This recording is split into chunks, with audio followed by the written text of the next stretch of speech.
This is Survival Dispatch Remnant, and this is what it looks like when everything collapses. Then it gets worse, because the world doesn't end all at once. It breaks, piece by piece, system by system, until nothing holds. Power fails, communications go silent, supply chains choke and die, and the people waiting for someone to fix it realize no one is coming. The Day the Sky Burned, Day 0, Season 1, Episode 1, Intro. The alarm on Mark Smith's phone went off at 6:30 in the morning, the way it went off every weekday morning of his adult life, which was with an escalating chime his wife had set for him 6 years ago, and which he had never bothered to change. He reached for it in the dark without opening his eyes and silenced it. Beside him, Sarah was already awake.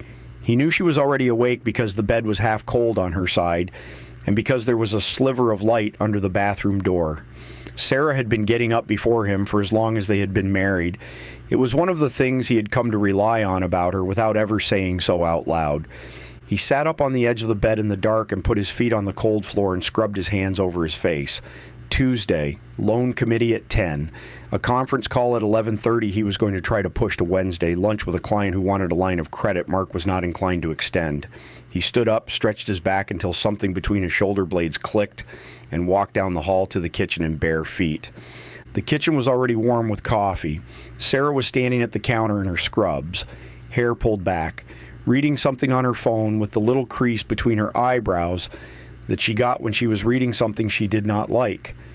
Casey was at her feet, 110 pounds of brindle and white muscle, amber eyes half closed, tail thumping once against the cabinet when Mark walked in. Morning. Morning. She didn't look up. What are you reading? Something stupid. How stupid? Russian. Stupid. He walked over to the coffee pot and poured himself a cup and leaned against the counter next to her. She tilted her phone so he could see. The screen was a news alert. NATO ambassadors recalled from Moscow overnight. A second alert, newer, 2 minutes old, said the Chinese Foreign Ministry had canceled a scheduled press briefing. A third alert from a different app said the Dow futures were down 9% in pre-market trading, which was a number Mark had not seen once in 20 years of finance, and he read it twice. 9%. That's what it says. 9% would halt trading. I know. Sarah, 9%. Mark, I can read numbers. I don't know what it means. You tell me what it means. He didn't tell her what it meant. He didn't know what it meant. He had an idea of what it could mean, and the idea sat in the back of his throat, and he took another sip of coffee to push it down. 9% in the futures market before the opening bell was not a market reaction to an earnings miss. 9% was a market reaction to a war. Upstairs, a door opened. Jake's feet came down the hallway and then down the stairs and then into the kitchen. In basketball shorts and a Cherokee high baseball hoodie, scratching the back of his head, hair flattened on one side from the pillow. He stopped when he saw both of his parents standing at the counter. What? Nothing, Mark said. Dad, you've got your face on. I don't have a face. You have a face, Dad. Eat your cereal. Jake went to the pantry and poured cereal and milk and carried it to the table and started eating it, standing up, phone in one hand, spoon in the other. His own alerts were coming in. Mark watched his 17-year-old son's eyes move across the screen and saw the moment Jake read something he didn't like because the chewing slowed. Dad. Yeah. Why did the Japanese Prime Minister just do a press conference at 5 in the morning? Mark set down his coffee. Sarah had turned and was looking at the window over the sink. The sky outside was the sky of a normal October Tuesday in Cherokee County, Georgia, gray with pre-dawn, the silhouette of pines against it. Nothing wrong with any of it. She looked at it a long time. Sarah, I'm listening. What are you thinking? I'm thinking I want to know where my children are for the next 6 hours. Sarah, we don't. Mark, I'm thinking I want to know where my children are for the next 6 hours. Emily came into the kitchen behind them, 12 years old, small for her age, auburn hair tangled from sleep, sketch pad tucked under her arm, the way she always had it. She had put on pants by herself, and they did not match the shirt she had slept in. She walked past her father and her brother and her mother. without saying anything to any of them. Sat down at the table, opened the sketch pad, and began to draw. Casey got up from the cabinet, crossed the kitchen, and lay down across her feet. Yeah, Dad. Did you sleep? Yeah. Any dreams? She looked up at him for a second over her pencil. She was Sarah's daughter down to the bone marrow, and there was a thing she did with her eyes when she was deciding whether to tell the truth, and she did it now. I had a weird dream. What kind of weird? I don't want to talk about it, Dad. Okay. She went back to drawing. Mark looked at Sarah. Sarah was still looking at the window. At 6:51, the first cellular emergency alert hit every phone in the room at the same time. 4 phones screaming the same tone at once, which is a tone nobody in that kitchen had ever heard outside of a tornado warning at 3 in the afternoon in July. The tone went for 4 full seconds. Casey was on his feet before the tone stopped. Mark picked up his phone. The message was 1 line long. Shelter in place. Tune to emergency broadcast. This is not a drill.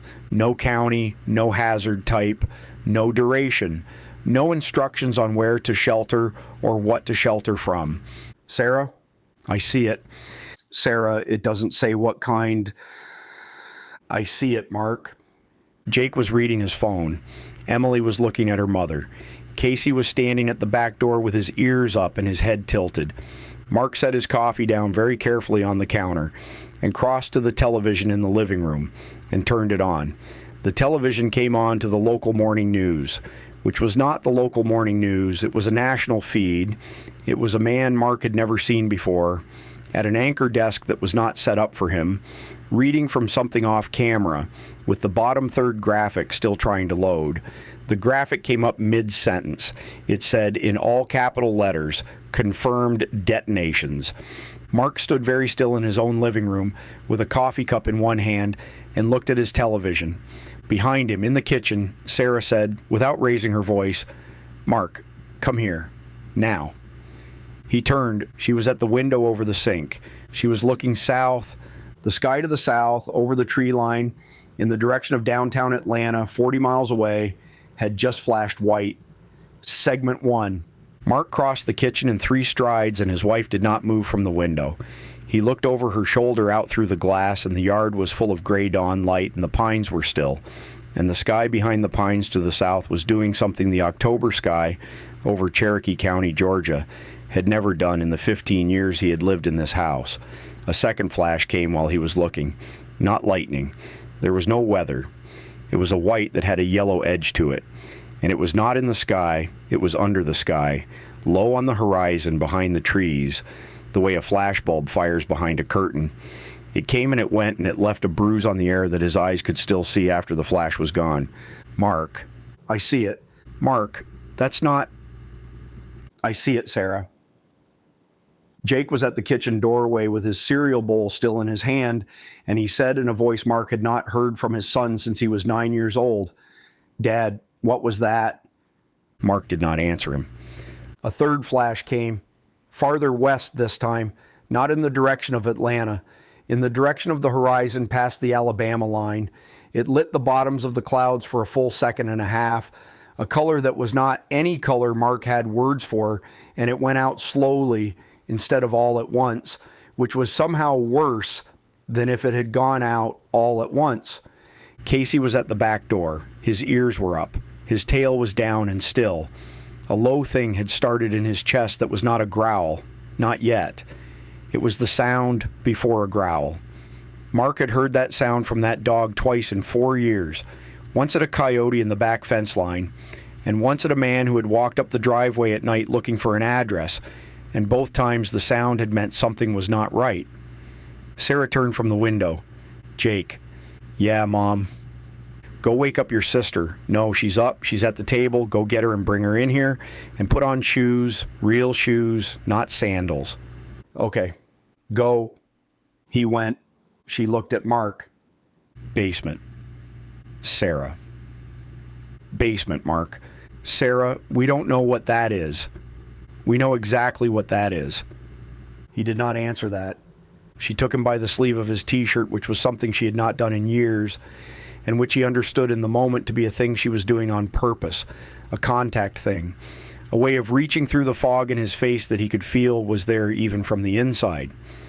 Mark, listen to me, listen. Those are detonations. We don't know where they are exactly. We don't know how far. The wind is from the west. Atlanta is south. Whatever that was in Alabama is west. I need you downstairs in the basement with me and the kids and the dog and everything we can carry in 10 minutes. We can argue about what that was later. Not now. Move. Okay.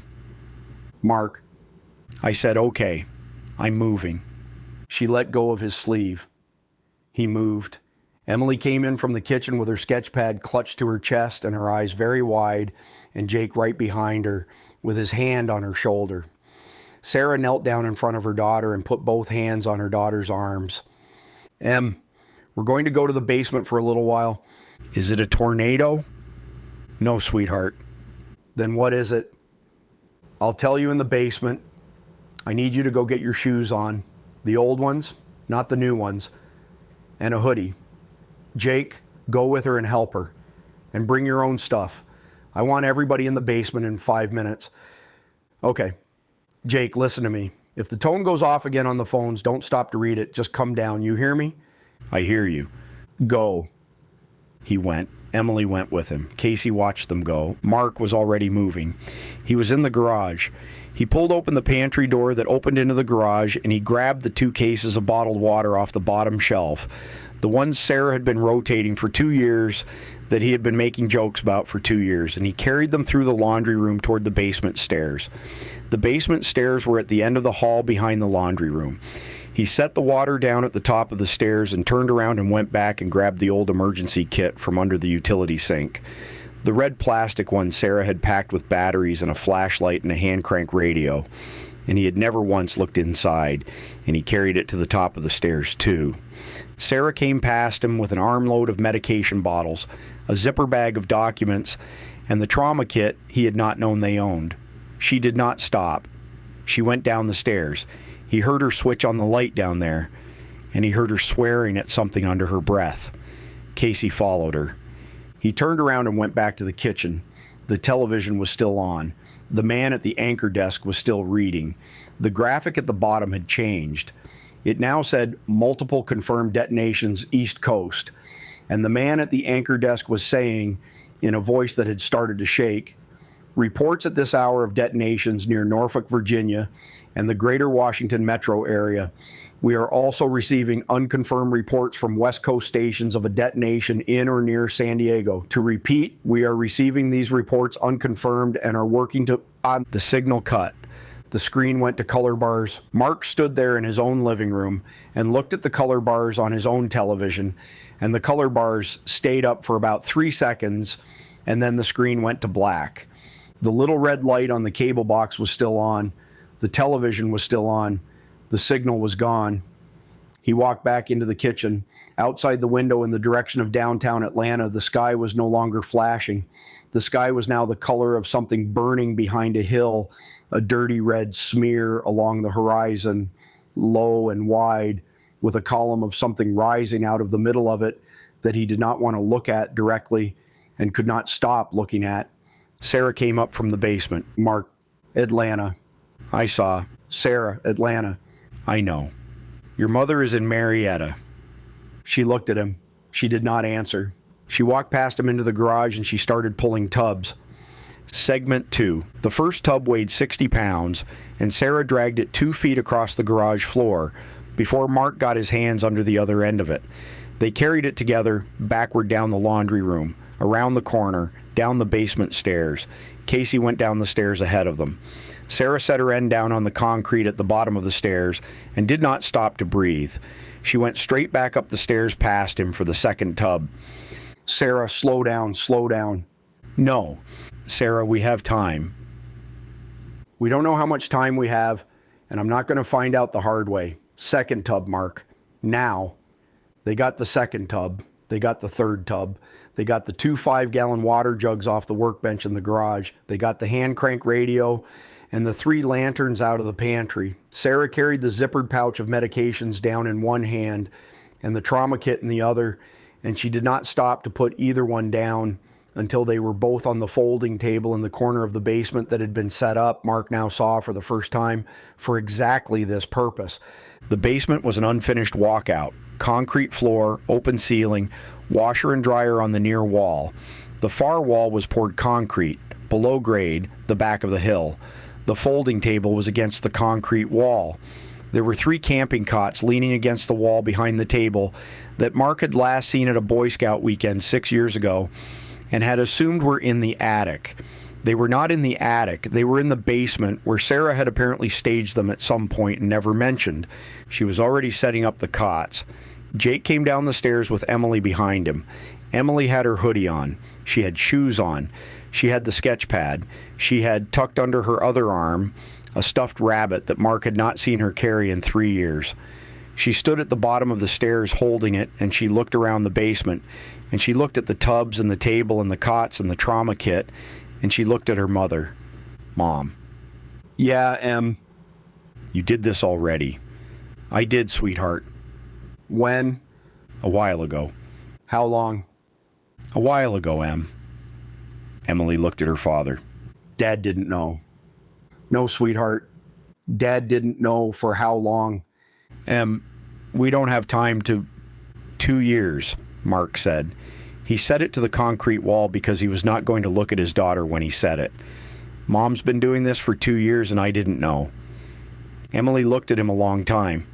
Then she nodded once, the way Sarah nodded when a thing was settled, and she walked over to the corner of the basement farthest from the stairs and sat down on the concrete floor with her back against the wall and opened her sketch pad.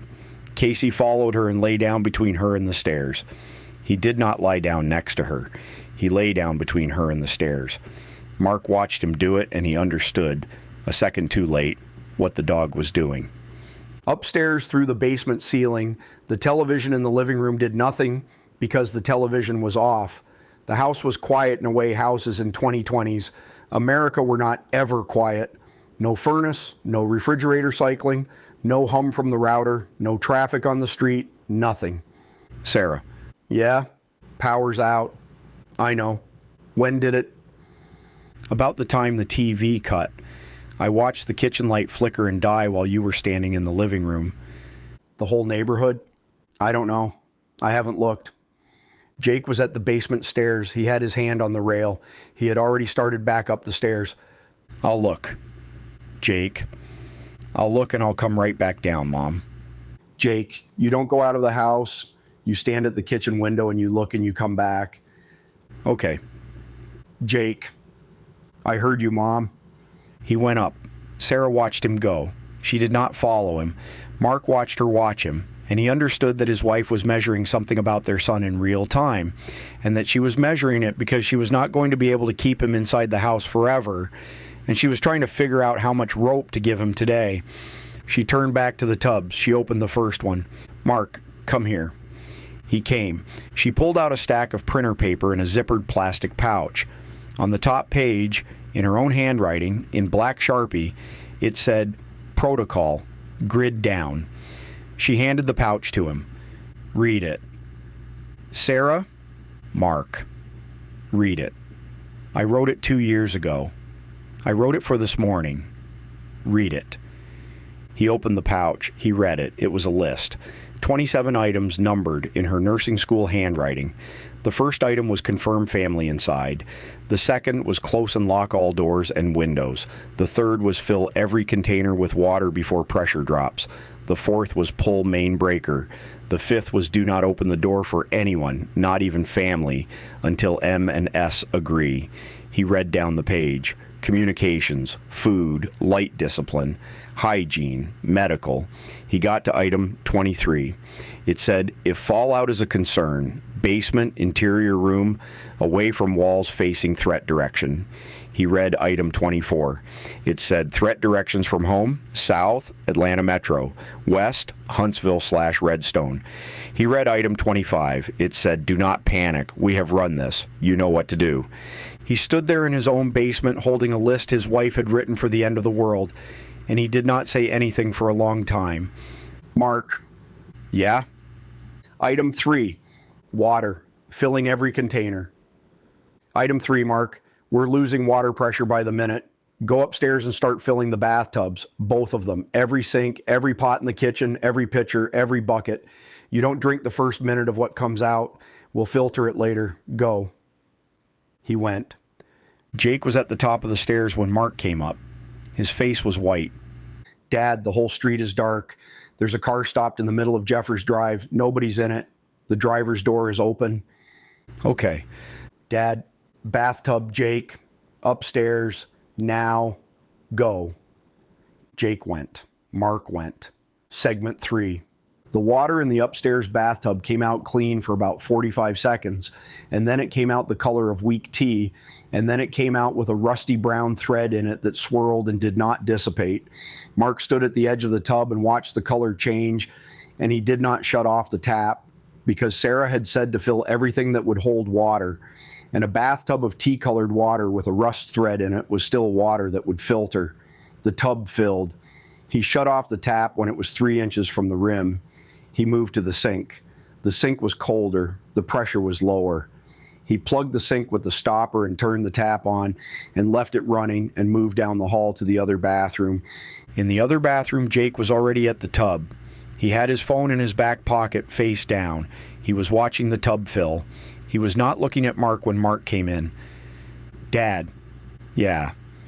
"I want to go down the street." "No." "Dad, the car on Jeffers, the door is open. Somebody..." "No, Jake." "Dad, I said no. And your mother said no. And you said you would come back up when you went to look. And you came back up and now we're staying inside." "Dad, what if it's the Hendersons? What if it's Mr. Henderson? He's 73. Mark looked at his son, 6 feet tall, 17, hadn't shaved in 2 days.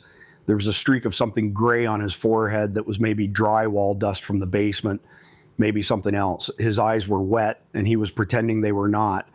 "Jake, listen to me. We don't know what's in the air outside this house right now. We don't know how far the nearest detonation was. We don't know what direction the wind is going to carry what it's carrying. Your mother has spent 2 years thinking about this morning. We are going to do what your mother says for the next 6 hours, not 6 days. 6 hours. Then we will figure out the next 6 hours. Is that clear?" "Yeah." "Is it clear, Jake?" "It's clear, Dad." "Good. Pot's next. Kitchen. Go." Jake went. In the master bathroom, Mark plugged the tub and turned on the water and let it run. He walked out into the master bedroom. He opened the closet. The gun safe was in the back of the closet behind Sarah's winter coats. He knelt down in front of it and he punched in the combination and he opened it.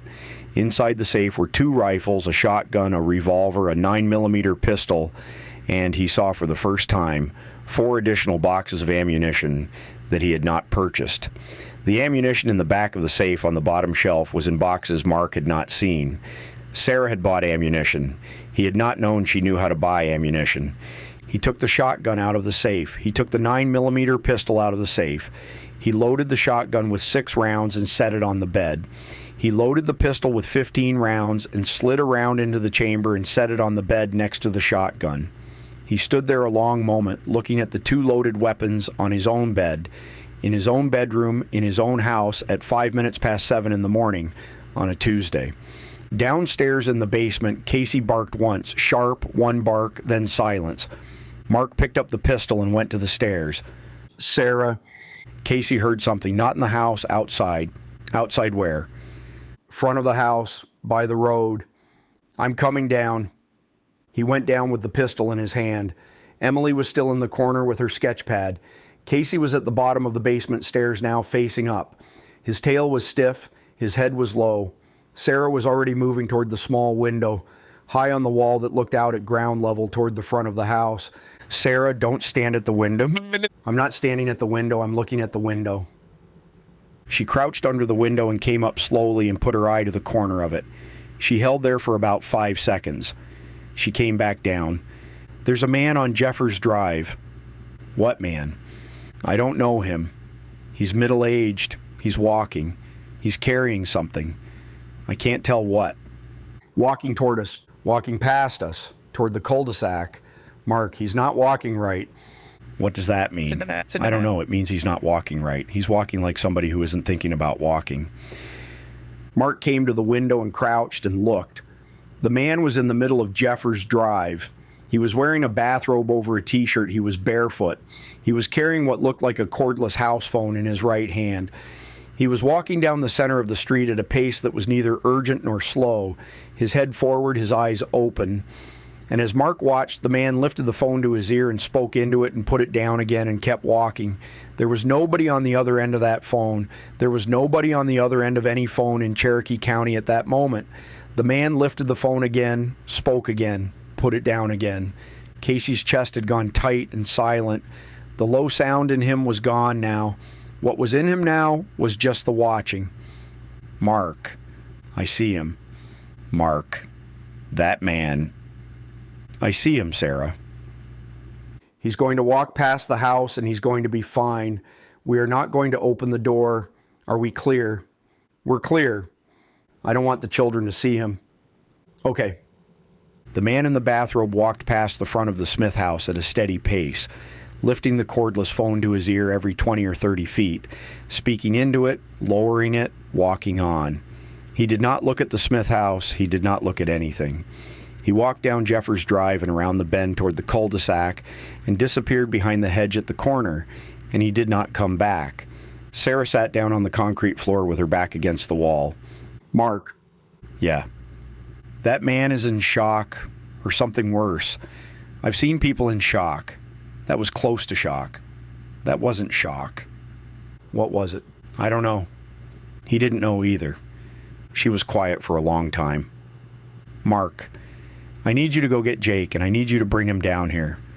I don't want him upstairs alone. Not for the next hour. Not until we know what the street looks like. Okay. And Mark? Yeah. Leave the pistol down here. Segment 4. Mark left the pistol on the folding table and went up the stairs. Jake was in the kitchen at the sink filling a stock pot. Every pot they owned was lined up on the counter. 2 were already full. Jake was working through them the way he worked through anything he was told to work through, which was steadily and without complaint. And Mark stood in the doorway for a second and watched his son do it and felt something move in his chest that he did not have time to identify. Jake. Yeah. We're going downstairs. I've got 4 more pots, Dad. We're going downstairs, Jake. What happened? A man walked past the house. He wasn't right. Right how? He wasn't right, Jake. Your mother wants you downstairs now. Shut off the water. Leave the pots. Come on. Jake shut off the water. He came. They were on the basement stairs when the radio in the corner of the basement came on by itself, which was a thing Mark would think about later and realize had not happened by itself at all. Sarah had cranked it.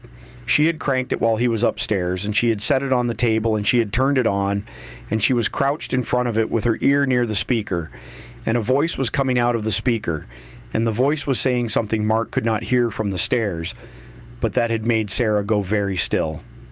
Sarah. Wait. Sarah, what is it? Wait, Mark. Let me hear it. He waited. Jake waited on the stairs above him. Emily in the corner had stopped drawing and was watching her mother. The voice on the radio was an old recording. It was looping. Mark could tell it was looping because he had heard the same 3 syllables come around twice in 10 seconds. It was an EAS tone, the real one, the one Mark had heard maybe twice in his life. And it was going and going and going, and then it broke into a man's voice, not an announcer's voice, a tired voice, a military voice maybe, that said, "This is a confirmed nuclear event." Repeat, confirmed nuclear event. Confirmed detonations in the following locations: Washington, D.C., Norfolk, Virginia, San Diego, California, Colorado Springs, Colorado, Offutt Air Force Base, Nebraska, Minot, North Dakota, Whiteman, Missouri, Barksdale, Louisiana. Additional unconfirmed reports from, and then it cut to static, and then it came back, and the voice said, Atlanta metropolitan area, Dobbins Air Reserve Base, Redstone Arsenal, Huntsville, Alabama, Oak Ridge, Tennessee, Kings Bay Naval Complex. Citizens are advised to shelter in place. Do not travel, do not, and the static came back and stayed. Mark sat down on the basement stairs. Sarah turned off the radio. She did not look at him. She did not look at the children.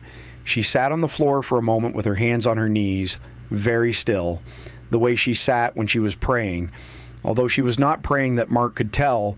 And after about 5 seconds, she stood up and walked over to the wall where she had laid out her protocol sheet, and she picked up a pencil and she started writing on the back of it. Sarah, "Give me a minute." Sarah, that list. "Give me a minute, Mark." She wrote. She was writing fast. She wrote for maybe 45 seconds, and then she stopped, and she turned around, and she looked at her husband sitting on the basement stairs. Mark, come down the stairs and sit at the table. He came down. "Jake, M, come here." They came. She laid the list on the table. On the back of her protocol sheet, she had drawn, in a rough circle, the state of Georgia. She had put a dot where Canton was. She had put an X where Atlanta was. She had put an X where Dobbins was. She had put an X where Robbins was. She had put an X outside Georgia, to the west where Huntsville was. She had drawn an arrow from the western X pointing east. She had drawn a smaller arrow from Atlanta pointing northwest. She set the pencil down. "Okay, here's what I know. Atlanta was hit. Dobbins was hit. Huntsville was probably hit. The wind is from the west. That means fallout from Huntsville is coming toward us fast. It also means fallout from Atlanta is going mostly away from us, to the east, which is the only piece of good news I have for any of you right now. Jake. M, look at me." They looked at her. "We're going to stay in this basement for the next 48 hours, minimum. We're going to stay in this basement in the corner farthest from the west wall, because the west wall of this basement is the wall facing the direction the bad air is coming from. We have food, we have water, we have the trauma kit, we have each other. We have Casey, we have Dad and me. We are going to be okay in this room. Do you understand me?" "Yeah, Mom." M, yeah, Mommy. I want you to say it. "We are going to be okay in this room. Good girl." Mark was looking at the map. He was looking at the arrow from Huntsville. "Sarah, your mother." Mark, Sarah, if Dobbins was hit. Mark, stop. Sarah, Marietta is 4 miles from Dobbins. Mark, I know where my mother lives. Sarah, I know where my mother lives, Mark. I know how far Marietta is from Dobbins. I knew before you did. I have known for 2 years, and I know what it means. And we are going to deal with what it means another day, because if I let myself deal with it right now, I am not going to be able to stand up. And I need to stand up for the next 2 days, and so do you. And we will deal with my mother on another day. Do you hear me? I hear you. Do not say another word about my mother today. Okay. She sat down on the concrete floor, and only then, for about 10 seconds, she put her hands over her face, and her shoulders shook without sound. And Mark watched his wife break in a way he had never seen her break, and then he watched her put it away. She dropped her hands. Her face was wet, and her face was the face of the nurse he had married, and she stood up, and she said, "All right, cots, beds, blankets, now." Emily in the corner said without looking up from her sketch pad, "Grandma's in heaven." Nobody answered her. Casey walked across the basement and lay down next to her and put his head on her knee. Segment 5. They set up the basement. Sarah moved with a speed that did not look like panic and was not panic. It was something a step above panic, a thing Mark had only ever seen in her once before.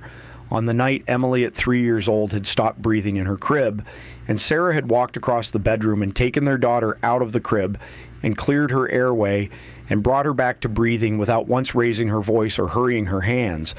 That was the Sarah who was now in the basement of their home in Canton, Georgia, on a Tuesday morning in October, while the air over Atlanta burned 40 miles south. She unrolled the cots. She set them in the corner of the basement farthest from the west wall, the corner tucked against the poured concrete and the earth behind it. She laid sleeping bags on 2 of them. She laid blankets on the 3rd.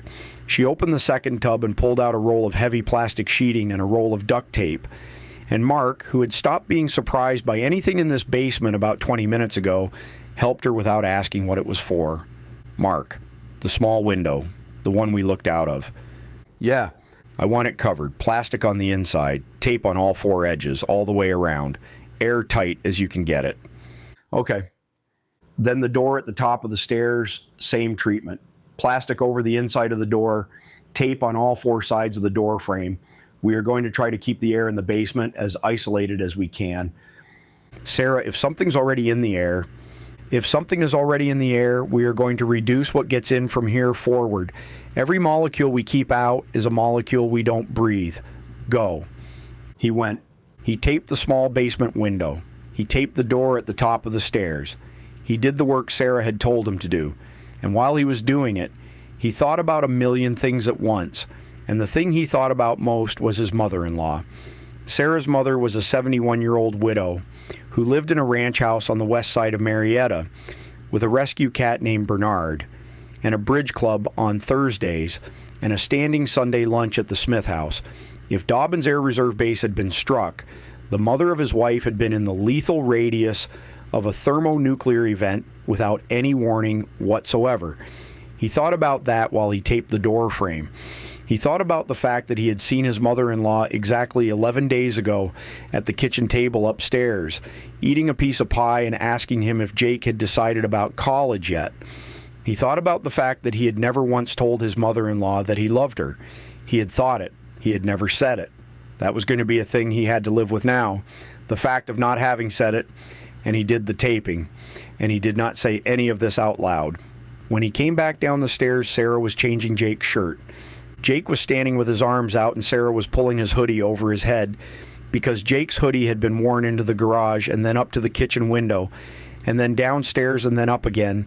And Sarah, working from a protocol Mark was beginning to realize she had written out in a nursing manual somewhere in her own handwriting, was treating the hoodie as contaminated because the hoodie had touched air that had come in from outside. She bagged it in a garbage bag and knotted it and set it at the far end of the basement. You too. Emily stood. Sarah changed Emily's hoodie and pants. She bagged them. Mark, you. He changed his shirt. She bagged his shirt.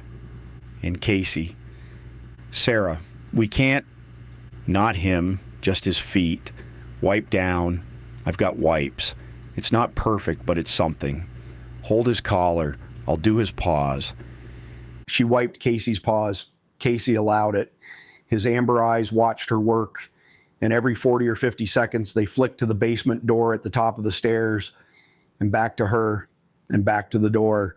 Jake, sitting on the edge of a cot with a clean hoodie on, said, "Mom, why is Casey watching the door?" Sarah did not look up from the dog's paws because he heard something. When? 5 minutes ago, before we started taping. Why didn't you say something?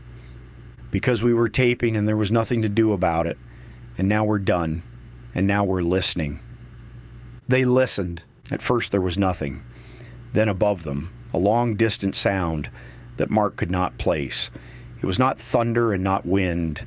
It was a sustained rumble that did not come from one direction. It came from all directions. And it rolled for maybe 30 seconds. And it faded. And then it came again. Longer this time. And a few seconds after the second rumble, the house above them shuddered.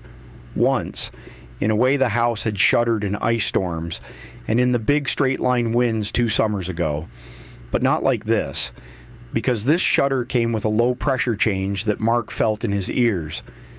Emily said, "What was that?" Sarah said, "Something far away."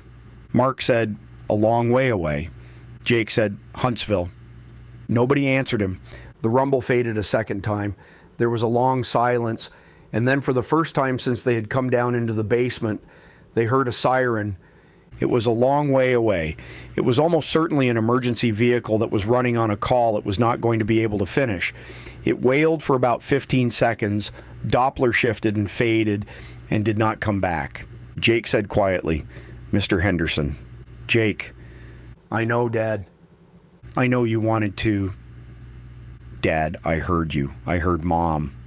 I'm not going up there. Mr. Henderson is 73 years old and his wife has a bad hip. And the car door was open on Jeffers and I don't know if that was their car or not. That's all." "I know, son." "Yeah." Mark looked at his son on the edge of the cot. He put his hand on the back of his son's neck. Jake didn't move. Mark left his hand there for about 10 seconds. "Jake, listen." "Yeah." Your mother's right about today. That does not mean we do nothing forever. It means we do nothing today. Tomorrow or the day after that, you and I are going to walk over to Mr. Henderson's house together, because whatever is over there, we are going to look at it together. Not alone. Together. Do you hear me? Yeah, Dad. Good. Emily in the corner, quietly. Dad. Yeah, Em. Is Grandma really in heaven? Mark looked at his wife. His wife did not look up from Casey's pause. Mark looked at his daughter. Yes, sweetheart, he said. She really is. Emily nodded once and went back to drawing. She was drawing Casey. Segment 6. The hours went by the way hours go by in a basement when nobody is looking at a clock. Sarah had one wristwatch. Mark had one. Jake had a phone that he had turned off at his mother's instruction to preserve the battery. Emily had no idea what time it was and did not ask. They ate something at one point. Sarah opened a jar of peanut butter and a sleeve of crackers from one of the tubs, and she put a spoonful of peanut butter on a cracker and handed it to Emily. And she did the same for Jake and Mark and herself. Nobody was hungry. Everybody ate anyway, because Sarah had said eat, and because none of them had the ability to argue with her anymore, and because at some level Mark understood that eating was itself a thing Sarah was making them do on purpose, a small act of normalcy pressed like a thumbprint against the wet concrete of the day. Sarah opened the water jug and poured a small cup for each of them. She gave Casey a bowl of water on the floor. Casey drank it. At a little after 10 in the morning, by the wristwatch on Mark's arm, Sarah turned on the hand crank radio again. She cranked it for a full 2 minutes before she turned it on, because she had read somewhere that 2 full minutes of cranking bought you about 15 minutes of run time, and she wanted 15 minutes if she could get it. The dial was mostly static. She worked it up and down. She got 2 frequencies that carried voices. The first was in Spanish. She moved on. The second was in English. And the man on the English frequency was not reading a prepared statement. He was talking the way a man talks when he has been broadcasting into his microphone for 2 hours and has not slept, and he was giving weather. He was giving weather. Mark sat up on the cot. Sarah cranked the volume up a notch and leaned in. The man on the radio was saying, "For listeners east of the Mississippi and north of the Gulf Coast, our best available information at this hour is westerly flow throughout the next 12 to 24 hours, with a weak trough moving across the Tennessee Valley late this evening.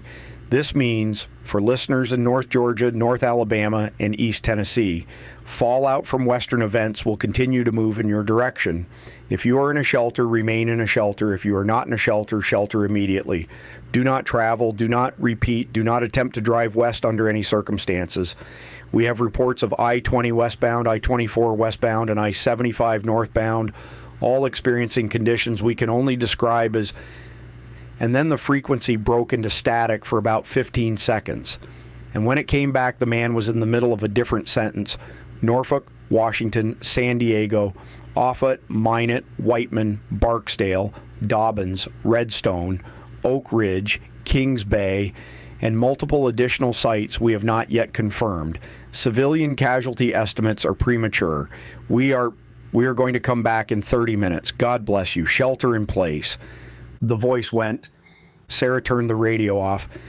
She sat a long time on the concrete floor with her hands flat on her thighs, and she did not say anything, and nobody else did either. Finally, Jake said very quietly, "Mom." He said Dobbins. "I know. Mom.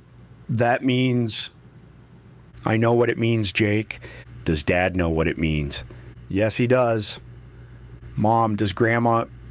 "Jake, your grandmother is in heaven. I believe that. I have believed that for a long time. I will talk to you about it tomorrow or the next day or next week. I cannot talk to you about it right now. Do you understand?" "Yes, Mom." "Good boy. Come here." Jake got up off the cot and walked over and knelt down in front of his mother on the concrete floor and put his head against her shoulder the way he had not done since he was 11.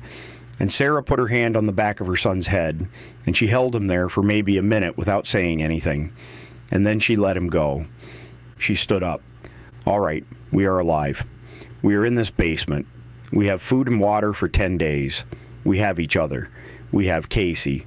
We are for the next 48 hours. as safe as we can reasonably be, because the worst of what is in the air is going to pass over us in that window. We are going to take turns sleeping. Mark and I will take turns staying awake. Jake, you will sleep when we tell you to sleep. Em, you will sleep when I tell you to sleep. Okay, Mommy. Mark. Yeah. Come here. He came. She took him by both arms and she put her forehead against his for about 3 seconds. And then she stepped back and she said, I love you. I love you too. I'm going to need you for the next 6 months. I know. I'm going to need you to stop being the man you were yesterday and start being somebody else. I don't have time to wait for it. I don't have time to teach it to you. I'm going to need you to figure it out on your own. Can you do that? He looked at her. Yes. Good. Sarah. Yeah. I'm sorry about the tubs. I know you are. Don't be sorry. Be ready. Okay. Casey's head came up. He was still lying next to Emily. His head came up. His ears came up. He was looking at the basement door at the top of the stairs. Sarah saw it before Mark did. Mark. I see him. Something's at the house. I see him, Sarah. Nobody moved. Casey's head stayed up. Emily stopped drawing. Jake sat very still on the edge of the cot. For about 20 seconds, there was no sound at all. Then from far upstairs, faintly but unmistakably, there came a sound, a knock. 3 slow knocks on the front door of the house, deliberate, spaced about a second apart, not urgent, not frantic, just 3 knocks. Mark looked at his wife. We do not open the door, Sarah said. I know. We do not go upstairs. I know. We do not call out. I know. 3 more knocks, same spacing, same tempo, not harder, not louder. The same 3 knocks. Emily in the corner, in a voice so small that Mark almost missed it, said, Dad. Yeah, Em. Why is he knocking like that? Mark did not answer her because he did not have an answer, because no person he had ever known in 40 years on this planet knocked on a door in the middle of a nuclear attack with that kind of calm. Casey had not taken his eyes off the top of the stairs. The knocking stopped. They waited. It did not come again. Segment 7, nobody in the basement moved for what felt like a long time and was probably closer to 2 minutes. Sarah was the first to move. She crossed the basement on the balls of her feet slowly, the way a nurse walks through a hospital room where a patient has just fallen asleep.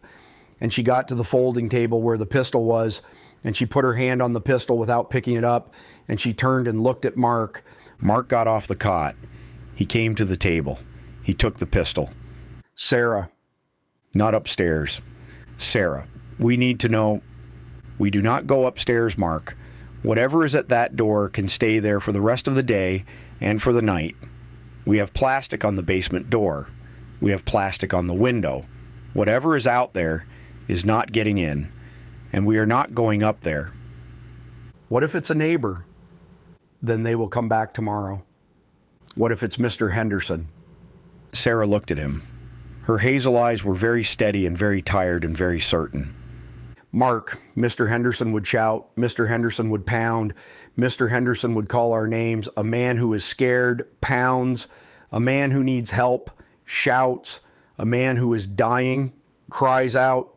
What knocked on that door did not do any of those things. It knocked 3 times and waited and knocked 3 times again and stopped. Do you understand what I'm telling you? Yes. Say it back to me. Whatever was at the door was not a man asking for help. Good. She turned to Jake. Jake, you are not going upstairs. Not today, not tonight, not tomorrow morning. Okay, Mom. Jake, I heard you, Mom. I need your word. You have my word. Good. She turned to Emily. Em, come here. Emily came. Sarah knelt in front of her and put both hands on her daughter's shoulders. Emily Grace Smith, listen to me. You are the quietest person in this basement, and I need you to stay the quietest person in this basement. You don't go up those stairs. You don't call out. You don't answer anybody outside the house. If you hear knocking, you come find me. If you hear voices, you come find me. If you hear anything you don't understand, you come find me. You do not do anything alone today, okay? Okay, Mommy.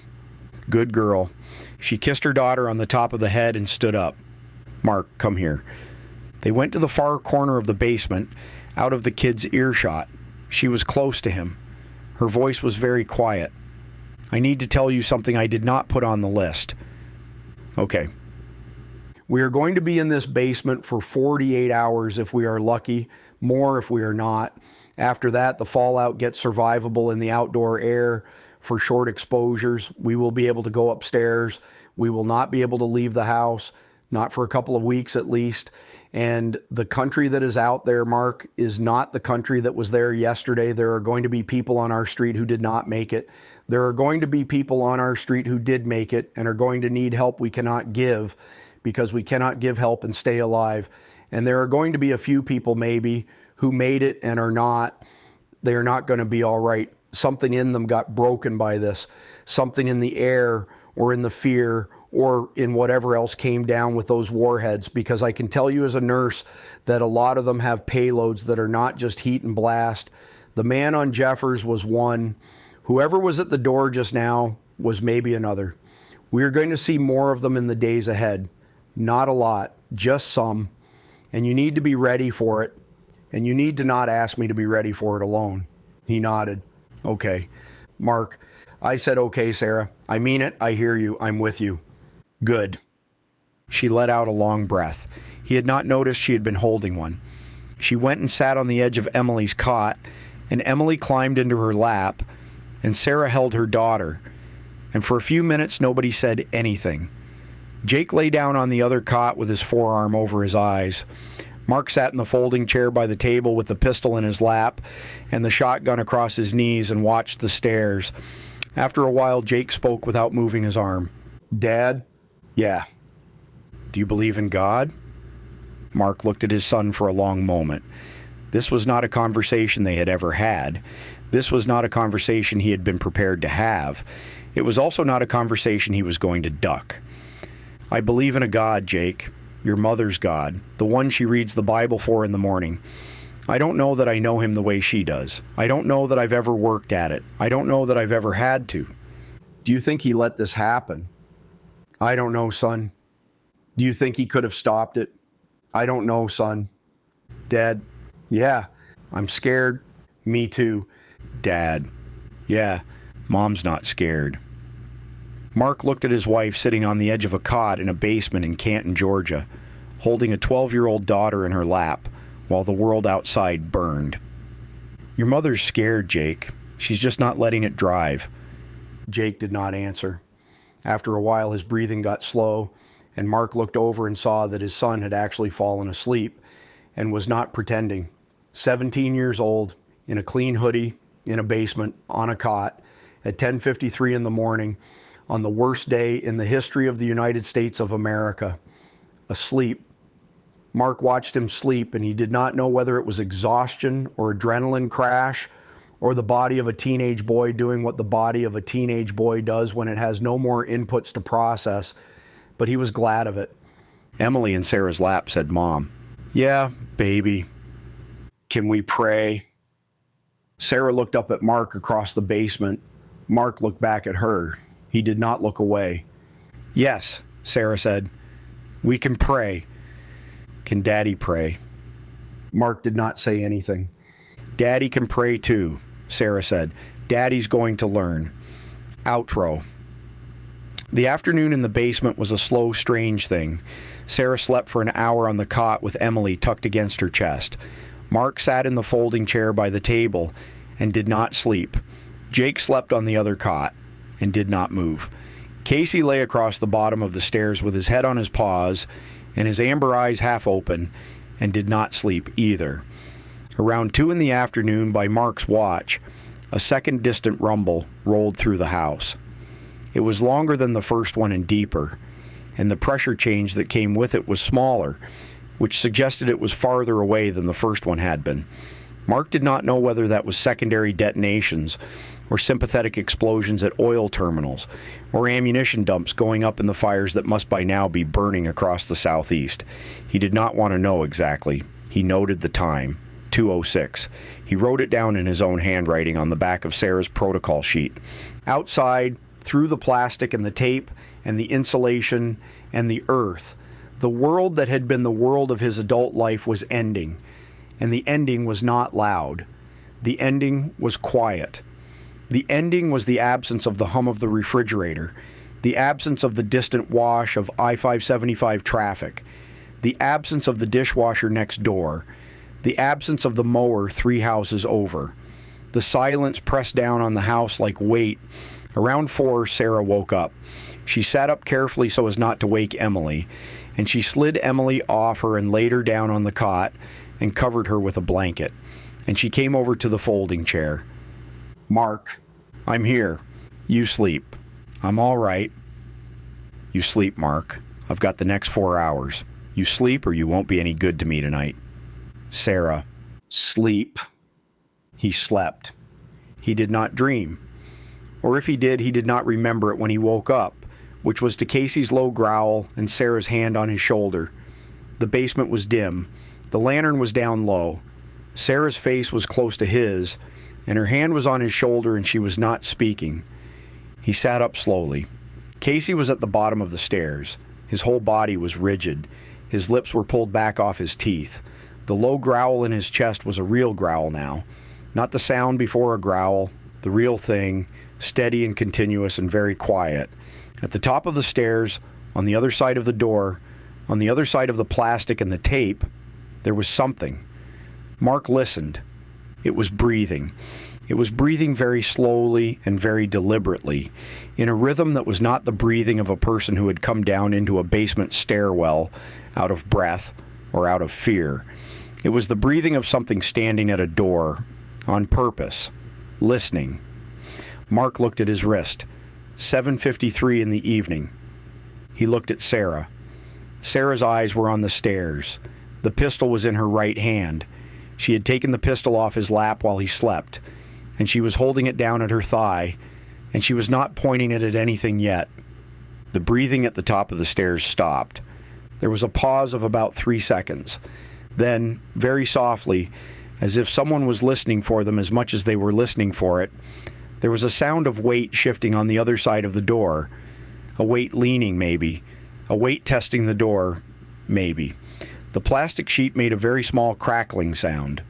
Casey's growl deepened. Sarah's hand was on Mark's shoulder. Her grip tightened. A voice came through the door. It was a man's voice. It was calm. It was not shouting. It was not pleading. It was speaking in a conversational tone, the way a neighbor speaks to a neighbor across a fence on a Saturday afternoon. It said, through the door, through the plastic, through the wood, down the stairs, into the basement, where the Smith family sat frozen in the half-dark, "I can hear your dog." Nobody in the basement breathed. The voice said a second later, in the same calm tone, "Don't worry, I'm not coming down." And then after another long pause, softer, almost gentle, "Not tonight." The weight on the other side of the door lifted. The plastic crackled again as whatever had been pressing it relaxed off of it. The slow breathing resumed for about 5 seconds. Then it faded, the way footsteps fade when someone walks away from a door in stocking feet. And then there was nothing.